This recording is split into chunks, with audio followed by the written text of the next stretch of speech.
again, my fabulous friends, and welcome to another video. Now today, as the result of questions I've been getting concerning the Magic the Gathering collection that I have, well, I just wanted to do a handheld camera here and give you just an overview of the sealed product to start off. But that's not what the main concern of my video is today. It is mostly my singles collection. And let me just tell you that I got started basically with what?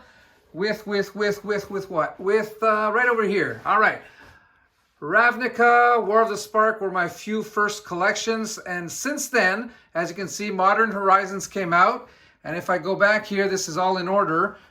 Then we hop over to Throne of Eldraine, actually Core Set 2020. And as you can see, 2 binders of each. That's because, you know, as I got going in collecting Magic, I was able to open basically more booster boxes of each and get more copies of each cards. So now it takes 2 binders of each. Throne of Eldraine, Theros. The Mystery, that's a collection of about 1,800 cards. Then came Ikoria, Core Set 2021, Jumpstart, Double Master, Zendikar, Commander Legends, Kaldheim, and most recently, Time Spiral. And that is actually, before we get to what I wanted to do, well, actually, let's go backwards now.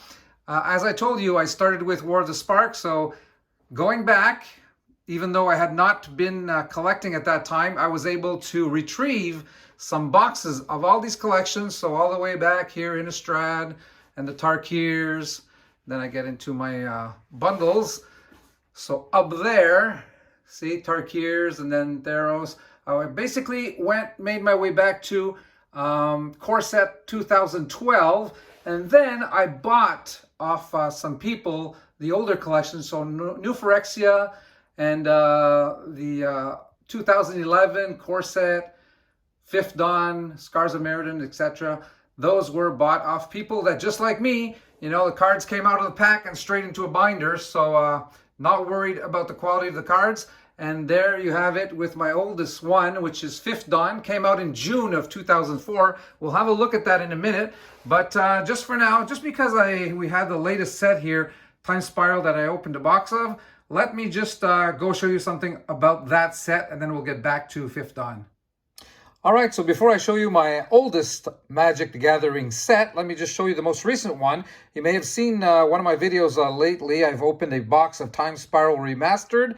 Well, overall, I've opened a total of 7 boxes, and I was fortunate to get every single card in the set.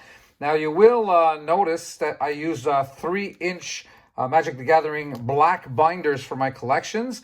And as mentioned, all the cards are here. I just wanted to get to the time-shifted cards, of which there are 121. And again, I was very fortunate to get them all. 7 boxes it took. I have 10 of them that are foil. And you can see what we mean here by time-shifted foil cards. We have here Intangible Virtue. And here's what I do. I try to, I have full set, get 4 cards of each. So we'll have here 4 Intangible Virtues, 3 of which are non-foil. But with the collector boosters that we have now, normally I would try getting 2 foils and 2 regulars as my set of 4 cards, of 4 copies of each card, I should say. So that's one of the whites. Look, I have a couple of blues here that are really, really beautiful. Look at this. I mean, those time-shifted foils are absolutely gorgeous. I have a couple in the blacks, one here in the red, right down here. And the green also, right here down in the bottom. Well, actually, let's pull it out and have a look at it closely. Thragtusk. And again, you know, 4 copies total. But these are much more difficult to get 2 copies of the foils of each. I had a crazy idea of collecting all 121 foils, but maybe I'll leave that for later on, because that is quite a difficult task to do, especially since the price of these, and these are actually the buy a box promos, since the price of these cards are, you know, in the 20 to quite a few $100 range. So there you go. And I'll have a look now at our oldest set, which is Fifth Dawn. All right, so Fifth Dawn was a pretty cool set with some sweet cards. Mainly, it was a set that focused on artifacts. And some of the great cards actually turned out to be a couple of whites, and most of them were artifacts. So we'll have a look here at some of those cards. Well, actually, Auric Champion here was one of the big ones. So protection from black and red. Whenever another creature comes into play, you may gain 1 life. So this was one of the sweet cards of the set. And I think there were a couple more in the whites that were really good. Let's just get through. Oh yeah, here. Yeah, Steel Shaper's Gift. This was a pretty sweet one too. Remember that? Search your library for an equipment card, reveal that card, and put it into your hand. Then shuffle your library. Now, you guys that were playing Magic at that time will remember that. To me, I just know that these are good cards for having looked and studied them as I was collecting and you know, gathering up cards in my collection. Obviously, I did not play with them, so this is a set that is way too old for me. Actually, they are cards that I bought from somebody, as you can see. They were never played, so very good quality. A full set of 165 cards, and I'm showing you quickly over here. We're getting through the greens, and as we get into the artifacts, actually, maybe I can show you the ones that at that time were pretty good cards. Let's see here. Oh, well, Crucible of Worlds. I mean, this is a classic. Been reprinted. You may play land cards from your graveyard as though they were in your hand. So that was a sweet card. What else do we have here? Actually, right down here, you have a Doubling Cube. Double the amount of each type of mana in your mana pool. So those are cards, by the way, that are still worth, you know, I don't know, $20, $30. Crucible of Worlds probably more like 40, if not more. I know a couple of these are like in the $60.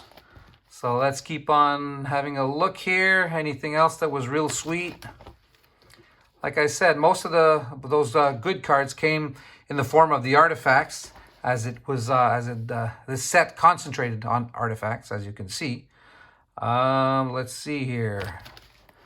Let's see here. Am I skipping any? Going too fast? Oh, Staff of Domination was a cool one here. Yeah, untap Staff of Domination for 1, and then 2 you tap and gain 1 life, or 3 plus untap, you untap target creature. You could tap target creature, draw a card. So Staff of Domination, that was one of those. Still worth something. And let's see here. Well, that's about it. Oh, no, right over here. Now, this one was one of the top cards of the set. So, Vidalcan Orrery, you may play non-land cards anytime you could play an instant. I think this is in the $60, actually. So, there you go, with a quick overlook of what Fifth Dawn was all about. As mentioned, 165 cards wasn't a very huge set, but still today, a lot of those cards are well sought after and of good value. And again, I'm fortunate enough to have that set complete in this binder. So this basically answers a question I got from, I think it was Frostito, who said, can you show us what is your, a little bit of your Magic collection and what is your oldest set? And once we know what it is, can you show it to us? So that is done. That's about it for today's video. A quick look through my Magic. Well, I'll get back to other sets because we want to look at those cool cards we've had throughout history. But also I'm going to talk to you about also my sealed collection and how I manage the sealed and single cards in a different manner. All right, so thank you very much for watching. Thumbs up if you've liked, and we'll see you again with another video on this fabulous channel. Take care, you guys, and we'll see you soon. Bye-bye.